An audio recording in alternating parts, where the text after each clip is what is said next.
আকাশবাণী কলকাতা, স্থানীয় সংবাদ পড়ছি সংযুক্তা সিংহ। বিশেষ খবর, সিএএ এর সঙ্গে এনআরসি জড়িয়ে রয়েছে বলে মন্তব্য করে মুখ্যমন্ত্রী আবারও এই আইনের উদ্দেশ্য নিয়ে প্রশ্ন তুলেছেন।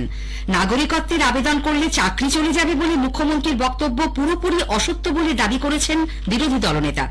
অস্থায়ী এবং দৈনিক ভাতা ও চুক্তিভিত্তিক কর্মীরা এবার অবসরের পর এককালীন ৫ লক্ষ টাকা পাবেন।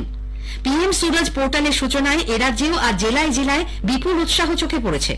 ভবানীপুরের ব্যবসায়ী ভব্য লাখানির খুনের ঘটনায় দুজনকে গ্রেপ্তার করেছে পুলিশ। লালবাজারের হোমিসাইড শাখাকে এর তদন্তভার দেওয়া হয়েছে।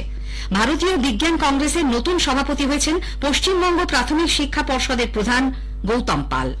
আসছি বিস্তারিত খবরে।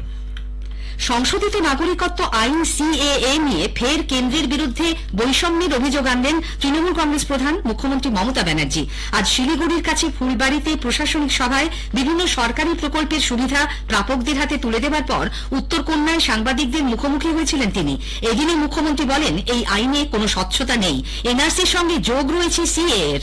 জেলা শাসকদের হাতে নাগরিকত্বের শংসাপত্র দেবার ক্ষমতা না থাকা নিয়েও প্রশ্ন তোলেন তিনি। All over the country also, our country also, United States, DM should have issued the citizenship certificate. Whatever I have seen the rules, I am not satisfied. There is no clarity. And it is dangerous because it is draconian, because it is related to NRC. সুতরাং আমি মনে করি এটা BJP ভোটের জন্য করেছে, এটা just একটা ধাপ্পা, কিন্তু মানুষের অধিকার আমরা কাটতে দেব না। জেলা শাসকদের নিয়ে একই প্রশ্ন তুলেছেন প্রদেশ কংগ্রেস সভাপতি অধীর রঞ্জন চৌধুরীও। ভারতবর্ষে যেমন ৯টা রাজ্যে ৩১টা জেলা শাসককে অধিকার দেওয়া হচ্ছে নাগরিকত্ব প্রদানের, সে অধিকার বাংলাকে এবং এখানকার জেলা শাসকদের দেওয়া দরকার। সিএ পক্ষে বিপক্ষে বলে মানুষের মধ্যে প্রথমে ভয় ধরানো হবে, ভয় ধরানোর পর তাদেরকে ভরসা দেওয়া হবে, ভরসা দেওয়ার পর তাদের কাছে ভোট চাওয়া হবে। এই হচ্ছে লাইন, নির্বাচনের লাইন। শিলিগুড়ি থেকে কলকাতা বিমানবন্দরে নেমেও সিএএ এর বিরোধিতায় সরব হন মুখ্যমন্ত্রী।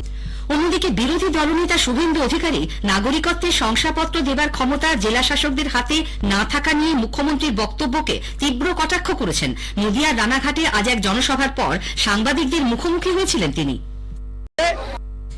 শুভেন্দু জানান, সিএএ সম্পর্কে সবাইকে অবহিত করার জন্য মতুয়া মহাসংঘের তত্ত্বাবধানে শীঘ্রই বিভিন্ন এলাকায় শুরু হবে কর্মশালা। জনসভাতেও সিএএ নিয়ে মুখ্যমন্ত্রীর আশঙ্কা খারিজ করে দেন বিরোধী দল।